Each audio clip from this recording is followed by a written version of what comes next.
नमस्कार, मैं विष्णु शर्मा आप सभी का आपके ही अपने चैनल विष्णु एडीपी में हार्दिक स्वागत करता हूं। आज की स्टोरी में आपको बहुत सारी नई नई चीज़ें, स्पेशली आपको यहाँ पे आपके टाइटल में ही आपको बहुत सी अच्छी जानकारी आपको बताने वाला, बहुत ही अच्छी जानकारी है जो आप लोगों को, बहुत से लोगों को पता होगा, बहुत से लोग कंफ्यूज होंगे, बहुत से लोगों को अभी भी डाउट है कि सर ये दोनों चीज़ एक होती है। क्या चीज़, अभी आपको बताने वाला हूँ। जैसे कि आप सभी को पता है स्टोरीज़ बहुत अच्छी होती है, स्टोरीज़ के माध्यम से मोरल भी हमें सीखने को मिलता है, बहुत ही अच्छी हमें है ना मोटिवेशन भी मिलता है। इसके अलावा आप देख सकते हैं कि यहाँ पे बहुत सारे नए नए वर्ड्स की मीनिंग हर बार आप सीखते हैं, यानी ऐसा नहीं हो सकती कुछ नए वर्ड आप ना सीखे हो, हर स्टोरी में नए नए वर्ड्स आपको सीखने को मिलते हैं। इसके अलावा पुराने वर्ड जो रहते हैं, पुराने सेंटेंसेस रिपीट भी होता है, और रिपीट होने से एक फ़ायदा, जितने बार आप उसे दोहराएंगे उतना ज़्यादा आपको एकदम कंठस्थ हो जाएगा, मतलब अच्छी तरीके से याद हो जाता है। तो इसलिए बहुत ही अच्छा माध्यम है स्टोरीज इंग्लिश सीखने के लिए। और जैसे कि मैंने कहा टाइटल में आपको बहुत अच्छी चीज़ सिखाने वाला हूँ। आज की जो स्टोरी है वो एक अफ्रीकन फोक टेल है, यानी कि अफ्रीका की लोक कथा। अफ्रीका देश अभी आप सभी जानते हैं। तो यहाँ पे आप देखेंगे लॉयल्टी, तो ये जो लॉयल्टी है और एक होता है ऑनेस्टी, है ना, हम कहते हैं ऑनेस्टी बोलते हैं, लॉयल्टी और ऑनेस्टी। तो कई बार हमें लगता है लॉयल्टी यानी होता है वफादारी और ऑनेस्टी यानी होता है ईमानदारी। तो हम कभी ऑनेस्टी को वफादारी बोल देते हैं, कभी लॉयल्टी को ईमानदारी बोल देते हैं, बट दोनों में अंतर है। क्या अंतर है, बहुत ही अच्छे नॉर्मल एग्जांपल से आपको समझा सकता हूँ। लॉयल्टी यानी वफादार किसी विषय के प्रति, विषय यानी वो व्यक्ति हो सकता है, कोई जानवर हो सकता है, कोई पक्षी हो सकती है, कोई चीज भी हो सकता है, किसी के प्रति वफादार होना उसे हम लॉयल्टी कहते हैं। उसके लिए कुछ भी करना, उसके वो जो कह रहा है वही कहना, वही करना, उसके लिए सब चीज करना, वो होती लॉयल्टी। और होती है एक ऑनेस्टी जिसे हम ईमानदारी कहते हैं। ऑनेस्टी होती है ईमानदारी। ईमानदारी और वफादारी में क्या अंतर है, जो ईमानदारी है वो एक क्वालिटी होती है जिसमें कोई भी यदि ईमानदार निष्पक्ष रहता है, किसी का पक्ष नहीं लेता कि ये अच्छा है तो इसका पक्ष ले लूँ, है ना, ये है नहीं इसका ले लेता हूँ, नहीं, निष्पक्ष जो सही है उसी का पक्ष लेते हैं, ईमानदारी यानी कि ऑनेस्टी। और वो सत्य पर निर्धारित रहता है, यानी सत्य पर आधारित रहता है। लॉयल हो यानी कि आप यदि ऑनेस्ट हो मतलब आप सत्य बोलते हो, सच बोलते हो, सच का पक्ष लेते हो। बट लॉयल्टी में ऐसा नहीं है। लॉयल्टी यानी आप वो व्यक्ति आपका, आप जिसके लिए वफादार हो, वो गलत क्यों ना कर रहा हो, वो झूठ क्यों ना बोल रहा हो, उसके लिए आपको झूठ क्यों ना बोलना पड़े, लेकिन आप उसके लिए वफादार रहते हो। वो कुछ भी कर रहा है, गलत कर रहा है, उससे मतलब नहीं है, उसे हम लॉयल्टी कहते हैं। वो चाहे कुछ भी करे उसके लिए हम वफादार हैं, जो बोलेगा वैसे करेंगे। बट ऑनेस्टी अलग होता है। ऑनेस्टी यानी आप सच बोलोगे, आप किसी का पक्ष नहीं लोगे, वो अच्छा उसका ये अच्छा नहीं, आज जो सही है उसे आप ईमानदारी से उसका निर्णय लोगे। तो दोनों अंतर समझ आ गया। लॉयल्टी किसी विशेष व्यक्ति वस्तु के लिए होता है, और लॉयल्टी और जो ऑनेस्टी वो एक क्वालिटी, एक गुण है सच बोलने का, निष्पक्ष रहने का। ये अंतर है दोनों में। चलिए स्टार्ट करते हैं। तो आज की स्टोरी लॉयल्टी पे आधारित है, वफादार। चलिए देखते हैं कौन किसका वफादार है। बहुत ही अच्छी, मुझे तो स्टोरी जब मैं पढ़ रहा था तो एकदम खो गया था उसमें, एकदम मजा आ रहा था मुझे। चलिए स्टार्ट करते हैं। It happened long time ago.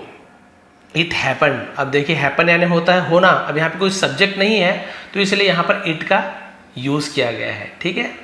तो लॉन्ग टाइम अगो यानी बहुत समय पहले ये हुआ, बहुत समय पहले की ये घटना है, इस प्रकार से यूज किया जाएगा, ठीक है। तो बहुत समय पहले ये हुआ। There lived a man named Mandal. There ये भी सब्जेक्ट के रूप में यूज किया जाता है। देयर, देयर यानी वहां होता है, लेकिन वहां नहीं बोलेंगे, ठीक है। लिव्ड रहता था, अ मैन एक आदमी रहता था, नेम्ड यानी नामक, मंडल तो मंडल नाम का एक आदमी रहता था, बहुत समय पहले की बात है। He had great many cows. He had, उसके पास था, had यानी किसी के पास कुछ चीज था तो हम had का यूज करते हैं। I had a friend, मेरे पास एक दोस्त है, मेरा एक दोस्त था। I had a car, मेरे पास एक कार थी, तो had यानी कुछ था। ग्रेट मेनी काउस का मतलब, ग्रेट मेनी काउस यानी बहुत सारी, उसके लिए यूज किया जाता है, बहुत सारी गाय, गोट्स बकरियां, डियर हिरन, एंड हॉर्सेस और घोड़े थे बहुत सारे। ये वाला डियर यानी हिरन, और एक डियर होता है DEAR डियर, ये माय डियर फ्रेंड, मेरे प्यारे मित्र, वो वाला डियर है। तो दोनों में कई लोग जब बियर डियर लिखते थे और डियर लिखते थे, एक्चुअली बियर नहीं होता, बेयर होता है। तो बहुत लोग बियर डियर इसमें अंतर होता है। जैसे अभी आ ही गया तो बता ही देता हूँ। इसे बहुत से लोग बोलते हैं सर ये क्या है, बियर पढ़ते हैं, बट बियर नहीं, एक्चुअली बेयर है। जैसे टेडी बेयर बोलते हैं ना, भालू। और यदि आप ये वाला बियर लिख देते हैं BEER बियर, तो ये वो वाला बियर हो गया है ना, नशे वाला, पेय पदार्थ नशा वाला, वो बियर हो गया। तो ये दोनों में अंतर है, ठीक है, ये बियर और ये वाला बियर। वैसे ये डियर और ये वाला डियर में ये हिरन है और ये आपका प्यारा या प्रिय भालू है, और ये पेय पदार्थ जो नशीला पदार्थ वाला बियर है। क्लियर है? तो इसलिए तो जो चैनल है वो खास है, क्योंकि केवल ऐसे नहीं कि आपको बस पढ़ाना है, स्टोरी सुना देनी। मेरे को जहाँ पे लगेगा, मुझे जहाँ पे लगता है समझाने वाली बातें से बहुत ज़्यादा फर्क पड़ता है, क्योंकि मैं टीचर हूँ, मुझे पता है कि बच्चे बहुत सारी गलतियाँ करते हैं, ये लाइफ टाइम के लिए आपकी सुधर जाएगी। हाँ ठीक है। उसके बाद देखिए, ही लव्ड पेट एनिमल्स, है ना, ही यानी वह लव्ड, प्यार करता था, लव का से लव्ड, पेट एनिमल्स, पालतू जानवरों से प्यार करता था। बट लेकिन looking after so many animals, looking after का मतलब क्या होता है, देखभाल करना, ध्यान रखना, उसे लुक आफ्टर कहते हैं, उसी का लुकिंग आफ्टर ऐसे यूज किया जाता है। देखभाल करना, सो मैनी एनिमल्स यानी बहुत सारे जानवरों का देखभाल करना, वॉज यानी था, not one men's job, not यानी नहीं था, वन यानी एक, मैंस अपॉस्ट्रोफी ऐसा यानी एक आदमी का, जॉब यानी काम नहीं था। तो उसे ऐसा लगता था कि भाई एक आदमी काम नहीं, इतने सारे जानवरों का देखभाल करना। He employed a boy named Pittu to work as his helper in tending animals. He employed, उसने एम्प्लॉयड यानी क्या होता है, काम पर रखा, अ बॉय एक लड़के को, नेम्ड यानी नामक या नाम का, पिट्टू तो एक पिट्टू नाम के लड़के को काम पर रखा, टू वर्क काम करने के लिए, एज यानी के रूप में, हिज यानी अपना, हेल्पर यानी सहायक के रूप में, इन टेंडिंग एनिमल्स, टेंडिंग यानी क्या होता है, टेंडिंग का मतलब भी देखभाल होता है, ठीक है, उसे भी टेंडिंग कहा जाता है। तो देखभाल करने के लिए जानवरों को एक अपना हेल्पर रखा जिसका नाम पिट्टू था। किसने रखा, उसका नाम मंडल था, तो मंडल ने पिट्टू नाम का एक सहायक रख लिया, हेल्पर रख लिया, ये पिट्टू है। देखिए बहुत सारे जानवरों को। Within merely a few days all animals, ठीक है, तो within merely यानी होता है, within यानी के भीतर, merely यानी सिर्फ, केवल, उसे हम merely कहते हैं ना। तो केवल, a few days यानी कुछ ही दिनों के भीतर, all animals सभी जानवर, become बन गए या हो गए, तो become का यूज करते हैं। पिट्टूस पेट्स, पिट्टूस अपॉस्ट्रोफी यानी पिट्टू के, पेट्स यानी होता है पालतू, तो वही होता है पेट एनिमल, तो पिट्टू के पालतू बन गए। The boy loved the animals, वो जो द बॉय यानी वो जो लड़का था, है ना, लव्ड यानी पसंद करता था, प्यार करता था, the animals, the boy loved the animals, हाँ ठीक है, लड़के को जानवरों से बहुत प्यार था। He understood them so well, और वह अंडरस्टूड समझता था, अंडरस्टैंड का सेकंड फॉर्म अंडरस्टूड, समझता था, देम यानी उन्हें, सो वेल यानी बहुत अच्छी तरीके से, एज इफ मानो, तो आप ध्यान देंगे एज के बाद इफ है, तो एज इफ यानी ऐसे होता है मानो, ऐसे यूज करते मानो। ही न्यू वह जानता था, न्यू के साइलेंट है, के एन यदि एक साथ हो, नो, नाइफ, नी, नॉक नॉक, तो आप समझ जाइए के साइलेंट रहेगा, लिखेंगे जरूर ऐसे, न्यू नहीं पढ़ेंगे, न्यू पढ़ेंगे। वह जानता था, देयर यानी उनका या उनकी, एक देयर ये होता है THERE है ना, ये देयर होता है, ये देयर यानी वहां, और ये वाला देयर जो THEIR देयर यानी होता है उसका, उसकी, उनका, ऐसे यूज किया था।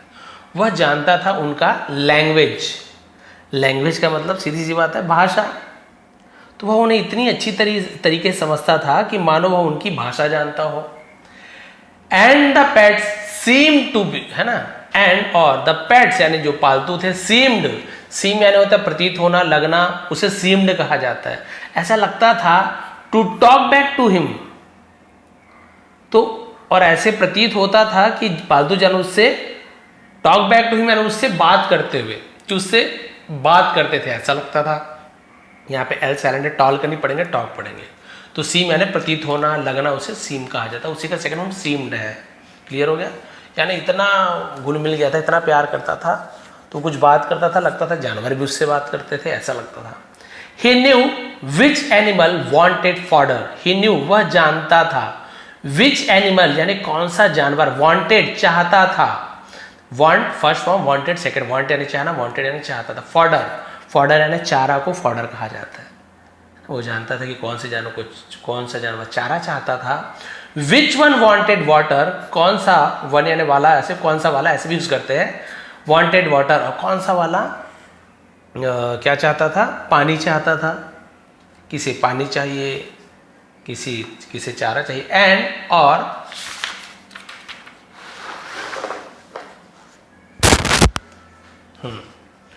विच one needed bearing, which one यानी और कौन से वाले को नीडेड यानी जरूरत थी, बेदिंग। अब आप बोलेंगे सर बाथ यानी नहाना होता है, बेदिंग कैसे हो गया, बाथिंग होना चाहिए, बट वही तो बात है, बेदिंग यानी होता है स्नान करना, उसे बेदिंग कहा जाता है, बाथिंग नहीं कहेंगे।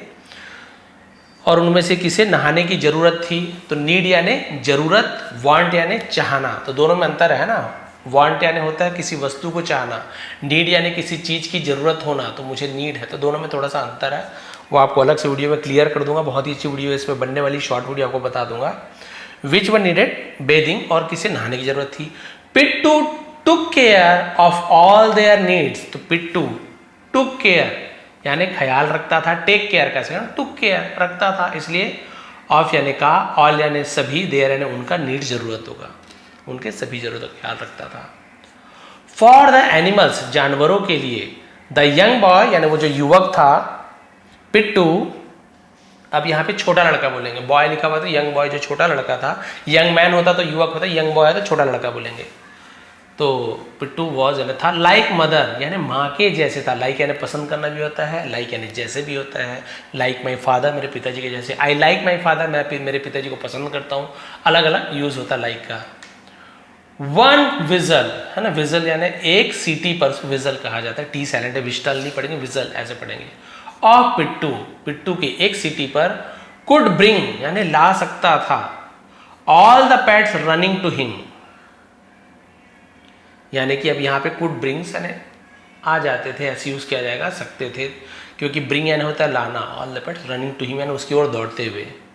पिट्टू को एक सीटी से सभी पालतू जानवर उसकी तरफ दौड़े चले आते थे।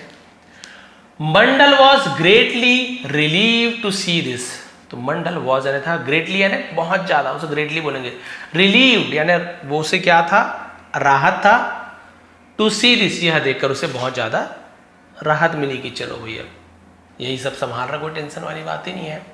The boy took cows to a nearby pasture every morning and brought them back in the evening, यहां पर भी आपको नया वर्ड मिलेगा। तो वो लड़का था, टुक ले जाता था, take took taken second form took, cows गाय को, टू कहाँ ले आता था, किसके पास ले आता था, टू प्रीपोजिशनल यूज किया जाता है।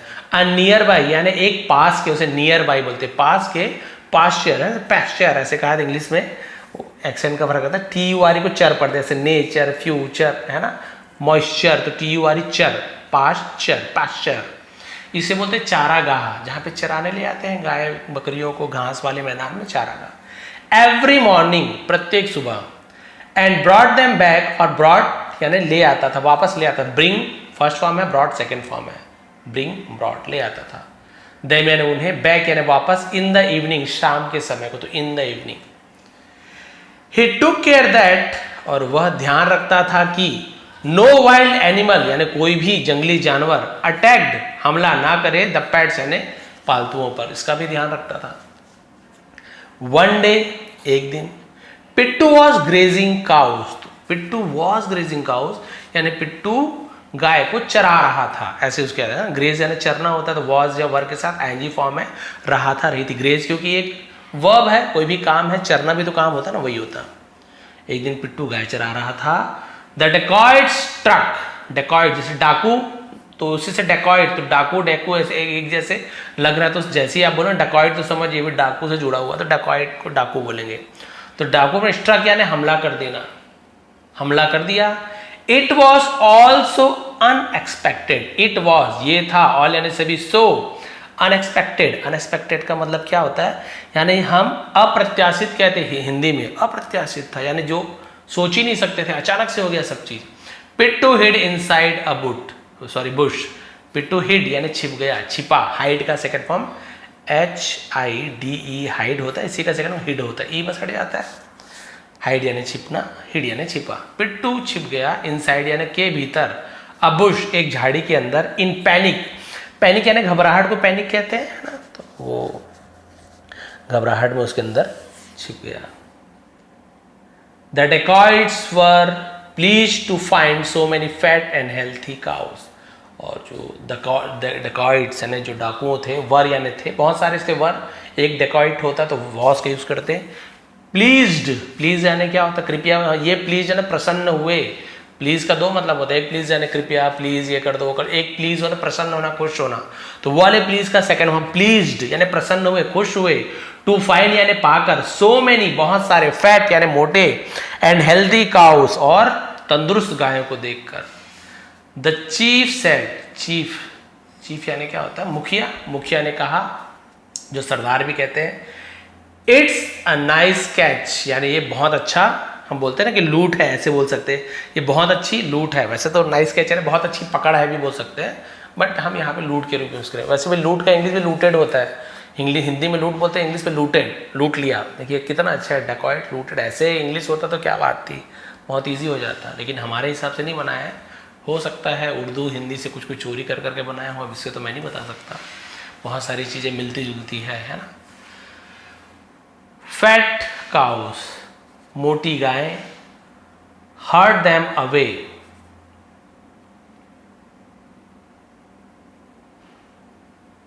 हर्ड देम अवे यानी होता है इन्हें, यहाँ पे हियर्ड वाला हर्ड नहीं है ना, ये आपका हर्ड यानी झुंड होता है, हर्ड देम अवे उनके झुंड को भगाओ, ऐसे यूज किया गया, झुंड को भगाओ, उन्हें दूर भगाओ, ऐसे यूज किया गया, तो हर्ड यानी झुंड होता है। The dacoits tried to drive the cows, अब वो जो डाकू थे, ट्राइड कोशिश की, TRY जो ट्राई होता ना, तो उसमें वाई हट के ID हो जाता है। टू ड्राइव द काउस यानी गायों को, ड्राइव यानी ऐसे बोलते हैं ले जाने की कोशिश की, ऑन वे रास्ते पर, that led to their den, led to their den यानी होता है जो अपने, डेन यानी गुफा होता है मेरे ख्याल से, तो उन्होंने क्या किया, अपने घर की ओर ले जाने वाले रास्ते पर, देयर डेन यानी उनके गुफा पर, डेन में रहते होंगे तो वहां ले जाने वाले रास्ते पर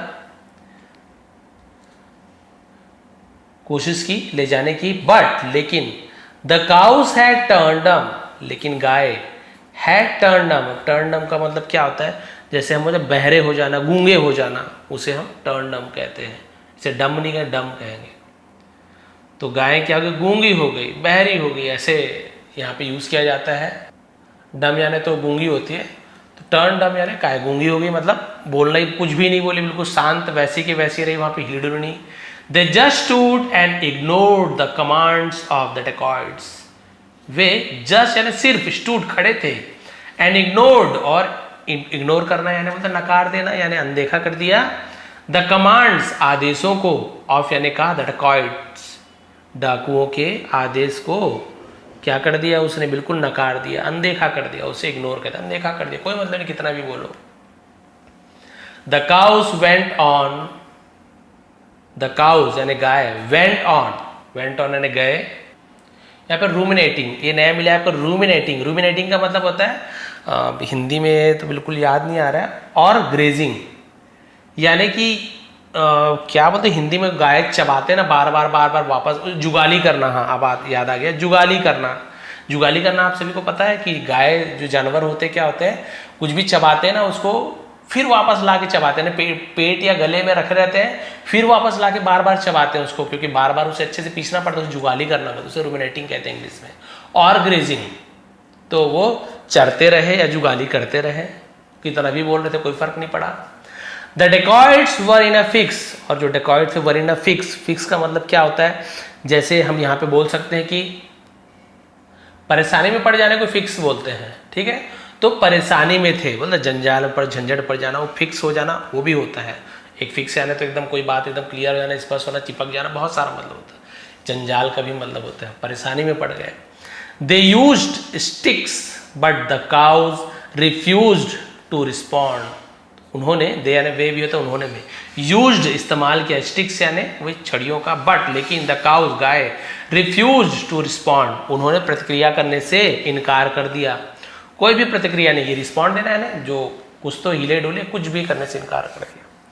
the dacoits chief was getting angry. अब जो डाकू का जो मुखिया था, सरदार था, वॉज गेटिंग एंग्री, ना गुस्सा हो रहा था।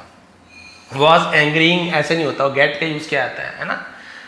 वॉज गेटिंग एंग्री, गुस्सा हो रहा था।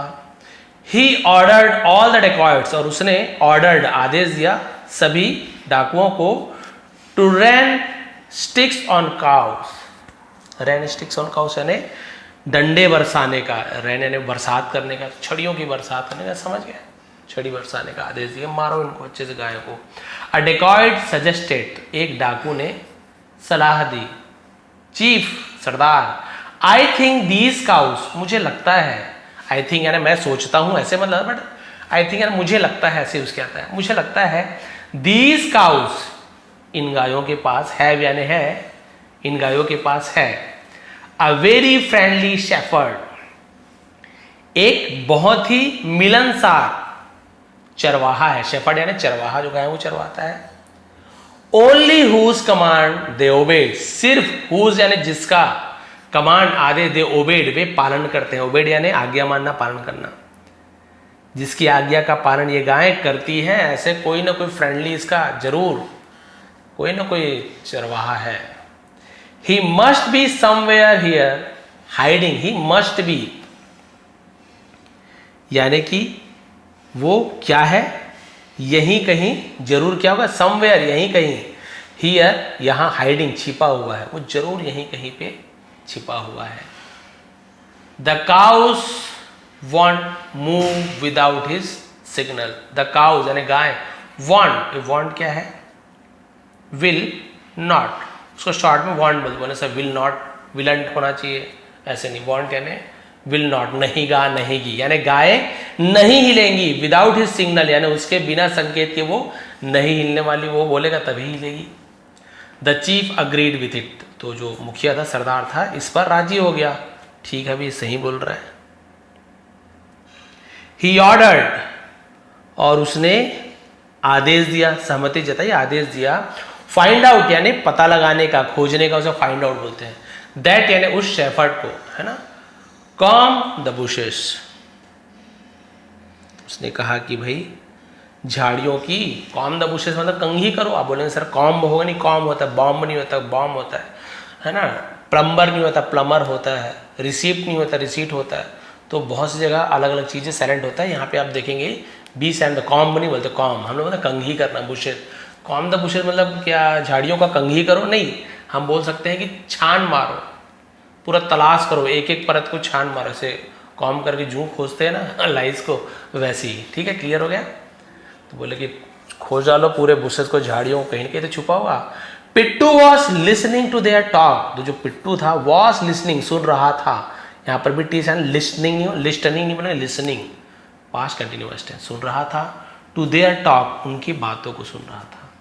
He was proud of the behaviour of his cows, he was proud यानी उसे गर्व था, ऑफ द बिहेवियर यानी बर्ताव पर, ऑफ हिज काउस अपने गायों के, भाई खुश तो होगा, उसे अपने गायों के व्यवहार पर गर्व था कि देखो कि कितना मतलब मेरे बिना नहीं जा रहे, मन ही मन बहुत खुश था। एट द सेम टाइम, साथ ही साथ, उसे एट द सेम टाइम साथ ही साथ, he was very frightened, frightened यानी भयभीत था, यानी खुश तो था, गर्व तो था कि वाह मेरे गाय, क्या बात है, मतलब वाकई में मैंने सच में कुछ अच्छा किया, इतना अच्छे से मुझे प्यार करते हैं, इतने वफादार है मेरे कि वो जान रहे हैं कि मैं यहाँ पे फंसा हुआ, मेरे बिना वो जाएंगे भी नहीं, इतने वफादार है। तो बहुत ज़्यादा खुश हुआ, साथ ही साथ, तो एट द सेम, साथ ही साथ वो भयभीत था। तो फ्राइटन का second form frighten. The dacoit searched for Pittu, तो डाकू ने सर्च फॉर यानी तलाश की, पिट्टू की तलाश की। He got a chance to leave the bush and stand inside the hollow of a tree. He got a chance, उसे एक मौका मिला, है ना, गेट का गॉट होता है, गेट है प्राप्त होना, मिलना, उसी का गॉट सेकंड फॉर्म होता है। उसे मिला, प्राप्त हुआ, चांस यानी एक मौका मिला, टू लीव यानी छोड़ने का, द बुश यानी वहां से, उस झाड़ी से चले जाने का, एंड स्टैंड और खड़े होने का, इनसाइड यानी अंदर, the hollow of a tree, hollow यानी होता है खोखला, ऑफ अ ट्री यानी पेड़ का जो खोखला हिस्सा होता है ना, है ना, तो उसके अंदर छिपने का उसे मौका मिल गया जब वो लोग खोजने गए वहां से। तो the dacoits combed all the bushes, ठीक, पूरे उसने जो झाड़ियों का उसने क्या किया, वही फिर कॉम का सेकंड कॉम्ड हो गया। ऑल द बुशेस, कॉम्ड निरीक्षण करना भी होता है, देखना जांच परख निरीक्षण करने को भी कॉम कहा जाता है, सेकंड कॉम्ड हो गया है ना, कॉम्ड ऐसे पढ़ेंगे। सभी झाड़ियों का निरीक्षण किया, अच्छे से जांचा। They looked into the tall grass, वे दिखते थे, लुक्ड यानी दिखते थे, इनटू यानी में द टॉल ग्रास, उन्होंने ऊंची घास में देखा, उन्होंने देखा, टॉल ग्रास लंबी घासों में देखा। The horse of a dacoit stood in front of the tree, और जो डेकॉइट का डाकू का घोड़ा था, स्टूड खड़ा था, इन फ्रंट यानी सामने, ऑफ द ट्री पेड़ के सामने खड़ा था, इन विच जिसमें पिट्टू वॉज हाइडिंग, पिट्टू छिपा हुआ था, वही घोड़ा उसके मतलब डाकू का घोड़ा छिपा हुआ सामने था। The horse was swishing its tail being restless, restless माना होता है एकदम बेचैन होकर, मतलब बिना रुके उसे रेस्टलेस कहते हैं। तो वो जो घोड़ा बेचैन होकर अपनी दुम हिला रहा था, है ना, स्विजिंग तो दुम हिलाने को कहते हैं, दुम हिला रहा था। A hair of horse tail, तो घोड़े के पूंछ, ये वाला टेल यानी होता है पूंछ, और एक टेल यानी होता है कहानी, एक टेल यानी बताना, बहुत सारा मतलब होता है। तो घोड़े की जो एक बाल थी, बाई चांस यानी संयोग से, इत्तिफाक से, वेंट यानी गया, इनटू यानी में, पिट्टूस नॉस्ट्रिल, नॉस्ट्रिल यानी नाक के छेद को नॉस्ट्रिल कहा जाता है। एंड ही स्नीज्ड, और वह स्नीज्ड यानी छींका, स्नीज का सेकंड फॉर्म स्नीज्ड। क्लियर हो गया यहाँ तक के? और इत्तेफाक से क्या हुआ, उसका जो पूंछ का एक बाल था ना, उसके नाक में चला गया, उसके नॉस्ट्रिल में, नाक के छेदों को नॉस्ट्रिल कहा जाता है, और उसने जोर से मतलब उसने छींका। That was a give away, और ये क्या था, गिव अवे यानी बोलते हैं ना खुलासे की तरह था। गिव अवे यानी किसी को एकदम इनाम दे देते ना, ले गिव अवे ले जाओ, बिना कुछ मेहनत किए उसे गिव अवे कहते हैं। गिव अवे की तरह था, कई लोग गिव अवे देते हैं ना, या आपके यूट्यूबर वगैरह लोग देते हैं, ले जाओ भाई फ्री में, वैसे उनके लिए गिव अवे टाइप के था, एकदम उपहार के ऐसे मिल गया। द डेकॉइट ग्रैब्ड पिट्टू, तो डाकू ने ग्रैब्ड यानी दबोचा, पिट्टू को पकड़ लिया, and dragged him out of the tree hollow, dragged यानी खींचा, हिम यानी उसे, तो खींचा है ना, आउट यानी बाहर, ऑफ द ट्री पेड़ के खोखले से उसे बाहर निकाल लिया। He was taken to the dacoit chief, he was taken यानी उसे ले जाया गया, टू कहाँ ले जाया गया, द डेकॉइट चीफ, डाकू के मुखिया के पास। द चीफ ग्राउल, और उस सरदार ने गुर्राते हुए कहा, तो ग्राउल ने गुर्राना, do you graze these cows, क्या तुम इन गायों को चराते हो। प्रेजेंट परफेक्ट टेंस का इंट्रोगेटिव सेंटेंस है, इसलिए वहां पे डू का यूज किया गया। डस का भी यूज होता है सब्जेक्ट के हिसाब से, यू है तो डू, वहीं पे ही रहता है तो डस का यूज करते हैं। लास्ट पेज बचा है, क्या तुम गायों को चराते हो। फ्राइटन पिट्टू नॉडेड हिज हेड, तो फ्राइटन भयभीत, पिट्टू ने नॉडेड, तो नोडेड यानी क्या होता है, नोड यानी होता है सिर हिलाना, हामी में सिर हिलाना, जैसे हाँ बोल के सिर हिलाते हैं ना, हाँ ऐसा सिर हिलाते उसे नॉडेड कहा जाता है। उसने अपना सिर हिलाया, हाँ भाई मैं ही चलाता हूँ। The chief gave an order, तो मुखिया ने गेव दिया, give gave given, second form gave का यूज किया जाएगा, सब्जेक्ट के बाद वर्ब का second form past simple tense. An order, एक आदेश दिया, क्योंकि ऑर्डर लिखा हुआ है इसलिए एन का यूज किया। ओ मत देखिए ना, ऑर्डर, आ देखिए, ऑर्डर ऐसे आ, ऑर्डर, तो अ आ ई ई उ ए ओ अम आ, ऐसे हिंदी में यदि आपको शुरुआत में लगता है अ से शुरू हो रहा है, आ से शुरू हो रहा है, ई से शुरू हो रहा है, ए से, इंग्लिश में देखिए हिंदी का बोल रहा हूँ, तब आप एन का यूज करोगे, और यहाँ पे का खा गा घा मा च छ ज झ जो भी आपको मिल रहा है तो वहाँ पे आप एन का यूज करोगे। ठीक है, जैसे कि आपको एक ही एग्जाम्पल क्यों देता हूँ, इसलिए देता हूँ एक एग्जाम्पल, क्योंकि क्या होता है उससे आप लोगों को अच्छे से समझ आता है कि सर आखिर समझाना क्या चाहते हैं। जैसे कि हर बार नए स्टूडेंट रहते हैं, मान लीजिए जैसे हम बोलते हैं ए एन का यूज़ करो, दो हमारे पास दिया गया है वर्ड, एक पाने लिखा हुआ है ये अम्ब्रेला, इसके आगे हमें ए या फिर एन का यूज़ करना है, फर्स्ट, यह से फर्स्ट मान लेते हैं, और सेकंड में मान लीजिए आपको यहाँ पे दिया हुआ है जैसे कि यू से ही सुनने वाला यूनिवर्सिटी है ना, तो यूनिवर्सिटी लिख लेता हूँ मैं, यहाँ पे जगह कम है फिर भी चलिए यहाँ पर लिख देता हूँ मैं। अब एक यहाँ पे अम्ब्रेला लिए, एक हमने लिए यहाँ पे आप देखेंगे यूनिवर्स जगह आएगा कि नहीं आएगा, SITY, समझ जाइए यूनिवर्सिटी, ठीक है, मतलब लिखा यूनिवर्सिटी। अब जैसे कि कई लोग रूल बताते हैं कि जहाँ पर भी आपको AEIOU मिले उसके आगे आप L लगा देना, बस यही रूल है। बहुत से लोगों को मैंने देखा है, बहुत से टीचर्स को मैंने ऐसे पढ़ाते हुए देखा है, बहुत सारे वीडियोस मैंने ऐसे देखे हैं। AEIOU जहाँ पर स्टार्ट होता है उसके आगे आप L लगा दो। जैसे कि यहाँ पे O दिखा है, हाँ सर O तो आ रहा है, L लगा दो। यहाँ पे यदि स्टार्ट कोई वर्ड से यदि U से होता तो आप L लगा दो। तो चलिए ये रूल देखते हैं। U आ रहा है यहाँ पे अम्ब्रेला में, यहाँ पर भी यूनिवर्सिटी में U आ रहा है। अब आप चाहे नेट में सर्च कर लो, चाहे आप कैसे भी किसी से पूछ लो, अम्ब्रेला के आगे आपको N लगाना है और यूनिवर्सिटी के अंदर अ यूनिवर्सिटी आता है। आप किसी से भी पूछ लो, स्टार्ट तो U से ही हो रहा है दोनों, फिर क्या बात है, फिर रूल कैसे गलत हो गया यहाँ पे। इसीलिए मैंने कहा ना, आप हिंदी के रूल पे जाओगे, यानी इंग्लिश में हिंदी के स्वरों का आप जब ध्यान रखोगे तो आप कभी गलत नहीं होंगे। देखिए यहाँ पे क्या हो रहा है, अम्ब्रेला, तो स्टार्टिंग कहाँ से हो रहा है, अम्ब्रेला तो अ है ना, ऐसे है ना, अम्ब्रेला। यहाँ पे यूनिवर्सिटी तो य से शुरू हो रहा है, यू, यूनिवर्सिटी, यहाँ पे हिंदी का य आ रहा है, यहाँ पे आ रहा है, इसलिए य आ गया इसलिए ए लगा है, आ गया इसलिए एन का यूज करें। मैंने कहा था ना, यदि आ ई उ है ना, स्वर आए तो एन लगाएंगे। अब य तो ये तो है ही नहीं, आ ई स्वर तो है ही नहीं, तो व्यंजन है, तब हम यहाँ पे ए का यूज करते हैं। बस ये रूल याद रखो, कभी भी आप ए एन का यूज यानी आर्टिकल का यूज कभी भी आप गलत नहीं करोगे। चलिए आगे बढ़ते हैं। तो उसने एक, एन का मतलब भी एक होता है, ए का मतलब भी एक होता है, या कई लोग अ भी बोलते हैं, बट दोनों में इतना अंतर है कि गलत हो जाएगा आपका ग्रामर। यदि आदेश दिया गेट दिस बॉय यानी इस लड़के को पकड़ो, ऑन हॉर्स यानी घोड़े पर ले आओ, ऐसे यूज करेंगे, विथ वन ऑफ यू, इस लड़के को अपने साथ घोड़े पर बिठाओ, आस्क हिम उससे पूछो, टू सिग्नल या उससे कहो, सॉरी यहाँ पे आस्क हिम यानी उससे कहो। देखिए आस्क यानी पूछना भी होता है और आस्क यानी उसे कुछ करने के लिए कहने को भी आस्क कहा जाता है। उससे कहो टू सिग्नल काउस, गायों को संकेत देने के लिए, टू फॉलो यानी उसके पीछे चलने का। तो पिट्टू को बताओ, उसे इशारा करो, इशारा देने के लिए कहो और उसे संकेत दे कि भाई उसके पीछे पीछे आएगा, ऐसे कुछ करे बोलो उससे।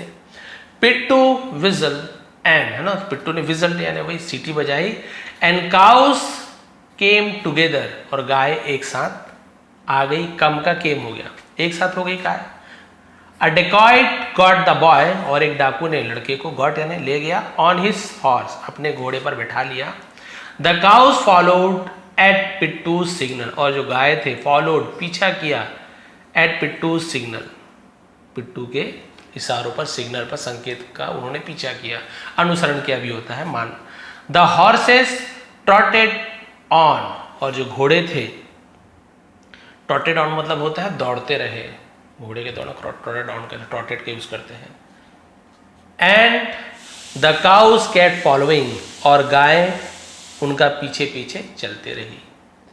In spite of getting tired, in spite यानी के बावजूद, के बजाय उसे इंस्पाइट कहते हैं।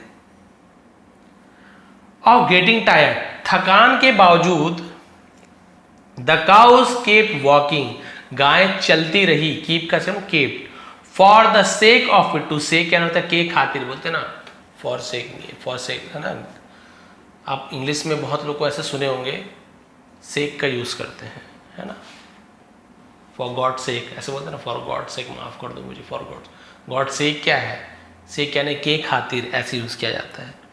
तो पिट्टू के खातिर, एट लास्ट आखिरकार, है ना, तो पीछे चलते रही पिट्टू के खातिर, आखिरकार the Caravan reach the Dan. यहां पर भी देखिए बिल्कुल वैसी है जैसे मैंने कहा ना, इंग्लिश हिंदी एक समान जैसे, तो ये क्या है, कैरवैन लिखा हुआ कैरवैन, बट कैरवैन का हिंदी कारवां होता है, कारवां यानी उनका जो काफिला था उसे कैरवैन कहते हैं। तो याद करना कितना आसान हो गया आपको, इसलिए कैरवैन यानी काफिला, ऐसे आपका यूज हो जाएगा।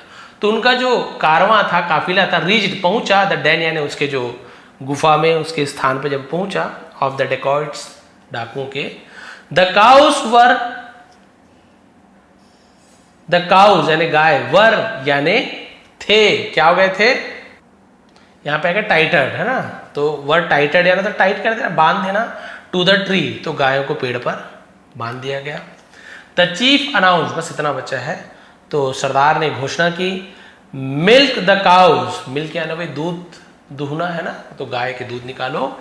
एंड एंजॉय द मिल्क, और दूध का आनंद लो। वी रेयरली, रेयरली यानी बहुत मुश्किल से, तो उसे रेयरली कहा जाता है। गेट मिल्क यानी हमें मुश्किल से दूध प्राप्त होता है, मिलता है।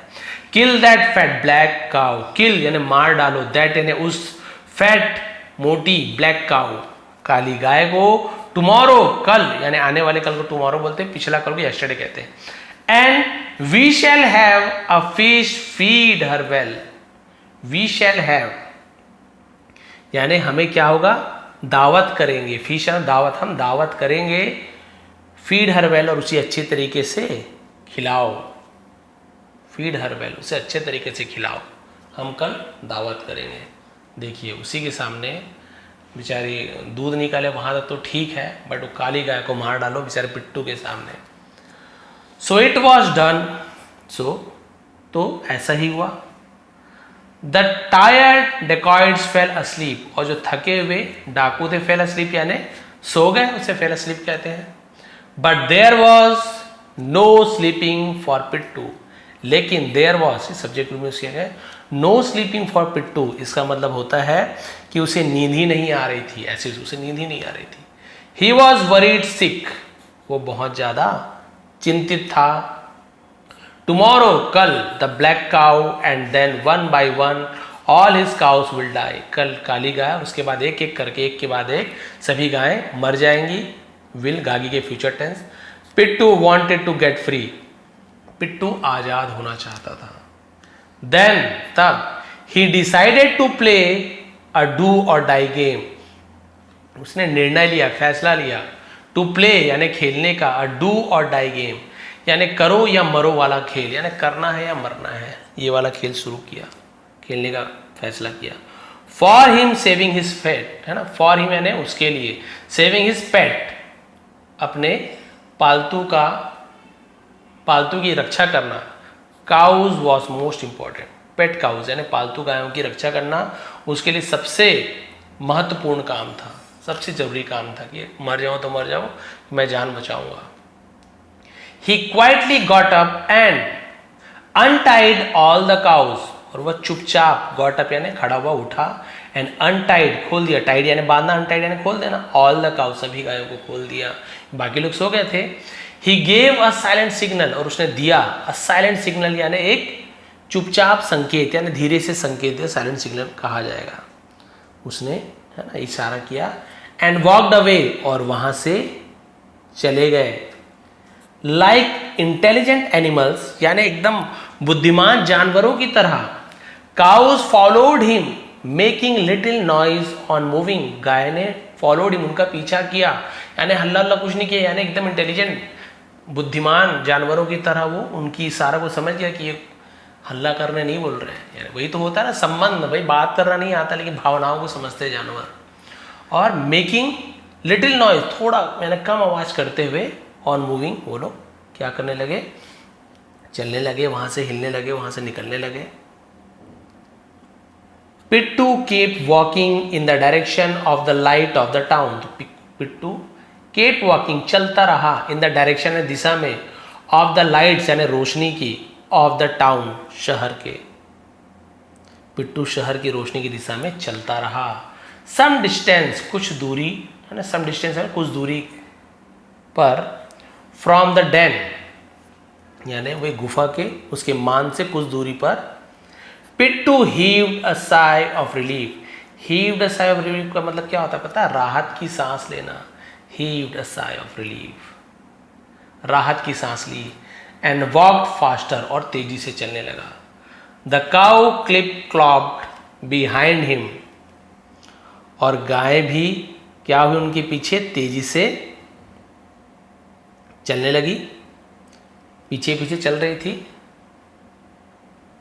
ये तो क्लिप क्लॉप्ड में चलने लगी ऐसे यूज किया गया है, बिहाइंड हिम उसके पीछे पीछे गाय भी चलने लगी एक साथ। By the daybreak, by the daybreak मतलब होता है दिन के, हम बोल सकते हैं कि क्या बोलना चाहिए, ब्रेक है ना, वैसे तो टूटना बोलता है होता है, बट हम यहाँ पे बोल सकते हैं कि दिन निकलने से पहले, बाय द डे ब्रेक, है ना।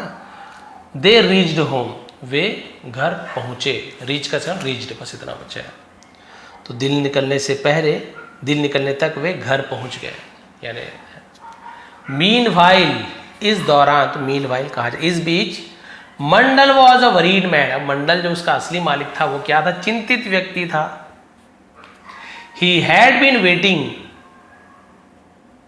All night long for his cows to come back.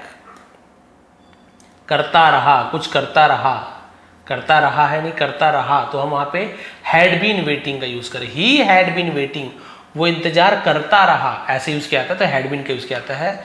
All night long, night long रात भर ऐसे यूज किया जाता है। फॉर हिज काउज, अपने गायों का, टू कम बैक, वापस आने का रात भर इंतजार करता रहा।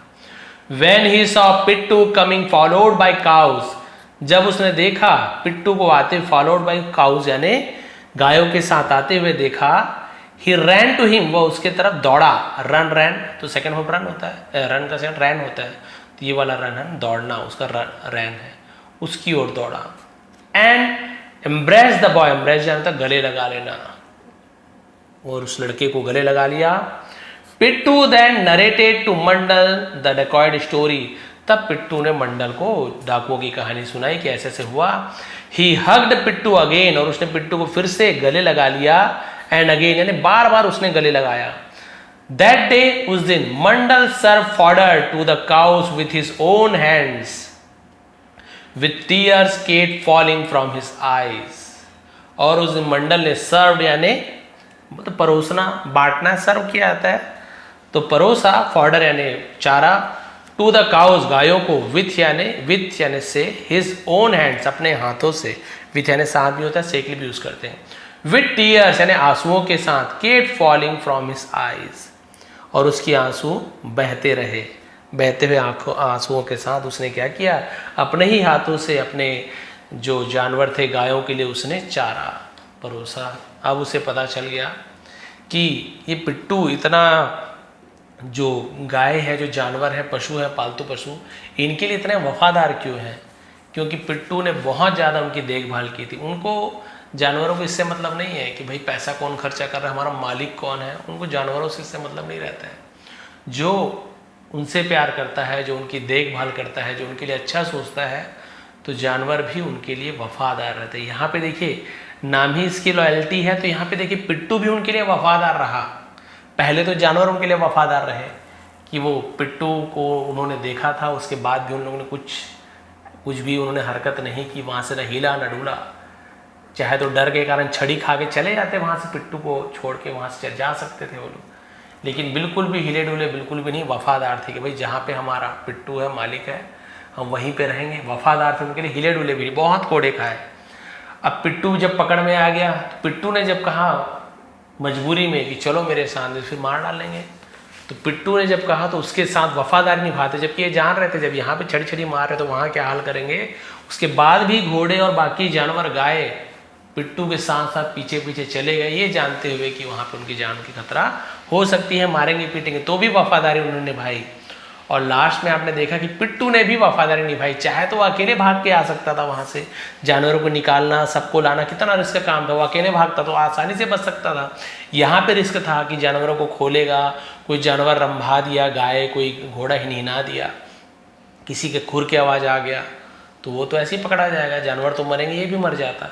लेकिन देखिए ये भी वफादार था अपने जानवरों के प्रति, अपने पालतुओं के प्रति, अकेले नहीं भागा और उसने वफा निभाई, और दोनों एक दूसरे के प्रति लॉयल थे, वफादार थे। तो भाई ये थी बहुत ही अच्छी स्टोरी, इससे आप सभी को वफादारी सीखने को मिलेगी।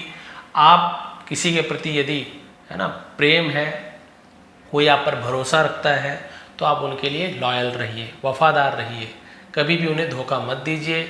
चाहे वो किसी प्रकार का प्रेम संबंध हो, है ना, किसी प्रकार के आपके दोस्त हो, भाई हो, ऑफिस में आपके बॉस हो, या फिर किसी भी प्रकार के जो व्यापार होता है उसमें कई लोग बोलते हैं ना कोई बिल की ज़रूरत नहीं है, नहीं लगता है, अरे फिर ये रिसीट दे दो, नहीं कोई रसीद वसीद की ज़रूरत नहीं है, आप ले लो, ऑनलाइन कर दूंगा तो अरे ऑफलाइन दे दो, पैसे दे दो, कोई बात नहीं। कई लोग रहते हैं ना बहुत ज़्यादा छोड़ देते हैं आपके ऊपर, यानी आपके ऊपर भरोसा करते हैं, तो आपको भी उस भरोसे का गलत फ़ायदा कभी भी नहीं उठाना चाहिए, आपको भी वफादार रहना चाहिए सामने वाले ऊपर। और यदि सब वफादार रहेंगे तो फिर तो कोई बात ही नहीं है, दुनिया बहुत ही अच्छी बन जाएगी। लेकिन कुछ लोग रहते हैं जिसे बेवफा कहा जाता है और उससे ही जब प्रॉब्लम क्रिएट होता है। तो आप वफादार रहिए अपने, है ना, लोगों के प्रति जिसे आप पसंद करते हैं, जो आप लोग पर भरोसा करते हैं, आप पर वफादार रहिए, लॉयल रहिए। तो ये थी आज की स्टोरी और ये थी आज की मोरल। और हमने बहुत सारा नया नया वर्ड सीखा और बहुत ही ज़्यादा डिटेल में आज ट्रांसलेशन किया। आज फिर बहुत लोगों का कमेंट आने वाला, सर आप बहुत लंबी स्टोरी लेकर आए थे, कल 2 दिन आपने 15-15 मिनट का लाया था, बहुत अच्छी स्टोरी थी। मैंने पहले ही कहा है कि मैं हर टाइप की स्टोरीज लाता हूँ, 15 मिनट के भी लाता हूँ, आधा घंटे का भी लाता हूँ, 45 मिनट के भी लाता हूँ, कई बार 1-1 घंटे तक के ट्रांसलेशन करता हूँ, क्योंकि मेरे सभी स्टूडेंट हैं, अलग अलग डिमांड है सभी की। तो अलग अलग वीडियोस में हमेशा लेके आते रहता हूँ, अलग अलग स्टोरीज़, अलग अलग जॉनर की। तो आप लोग को, है ना, आप लोग को देखना चाहिए, जहाँ तक देख सकते हैं आप देखिए। आप 15 मिनट ही देखिए, कोई बात नहीं, लेकिन आप देखेंगे तो आप स्टोरी सुनना शुरू करेंगे ना, आपको लगेगा एंडिंग जान लूँ कितना अच्छा है क्या है। तो आप लोग देखते हैं और बाद में कमेंट भी करते हो, लास्ट का पॉइंट भी यदि छूटा होता है ना, आप लोग बाकायदा कमेंट करते हैं, सर यहाँ का छूट गया था, तब मुझे पता चलता है कि हाँ भाई आप लोग पूरे ध्यान से इस वीडियो को देखे थे। तो चलिए इसका स्क्रीनशॉट ले लेते हैं। बहुत से लोग कमेंट कर, सर स्क्रीनशॉट दीजिए, और वो लोग क्या है, मैं समझ जाता हूँ वीडियो पूरा देखे नहीं है, वो लोग लिख देते हैं, यानी कि आप लोगों ने वीडियो देखा नहीं है। मैं तो लास्ट में देता ही हूँ आजकल। देखिए लॉयल्टी, स्क्रीनशॉट ले लीजिए, पॉज कीजिए, ले लीजिए, तुरंत 2 सेकंड नहीं लगेगा पॉज करने में, स्क्रीनशॉट आ जाएगा। ये देखिए, उसके लिए मुझे रुकने की ज़रूरत नहीं है। ये देखिए बस सीधा ये रोका, आप पॉज करोगे तो यहाँ पे एकदम क्लियर रुका हुआ मिलेगा आपको। ये बाद में भले आप क्रॉप कर लेंगे, सीधा सीधा जैसे आपको करना है आप लोग अपने हिसाब से कर लेंगे। सब तो आजकल सब आता है आपको, टेक्निकल नॉलेज सबको है ही। ये देखिए लास्ट पेज, देखा जाए तो 3 ही पेज की आज की स्टोरी थी, बट हमने कितनी सारी चीज़ें, आर्टिकल वगैरह, है ना, ग्रामर वगैरह सब चीज़ हमने यहाँ पे कवर किया है। यदि आप चैनल पर नए हैं तो प्लीज़ चैनल को सब्सक्राइब करेंगे, इसी प्रकार सपोर्ट करते रहें। आप सभी का बहुत बहुत धन्यवाद। आपका दिन शुभ रहे। देखेंगे आप बहुत जल्दी आप आराम से किसी भी सेंटेंस को पढ़ पाएंगे, ट्रांसलेशन कर पाएंगे, और जब आप बोलने की कोशिश करेंगे ना तो आपके खुद ब खुद आपके मुंह में वो सभी वर्ड्स अपने आप आ जाएंगे। फिर कोई बोलेंगे आपको समझ आ जाएगा, अच्छा ये फॉर्डर यानी ये होता है, लुक आफ्टर यानी होता है। सच बोल रहा हूँ, आप बस केवल वीडियो देखते रहिए और समझते रहिए, लिखते जाइए हार्ड वर्ड को और प्रैक्टिस करिए। आपको इंग्लिश सीखने से कोई भी नहीं रोक पाएगा। बहुत बहुत धन्यवाद।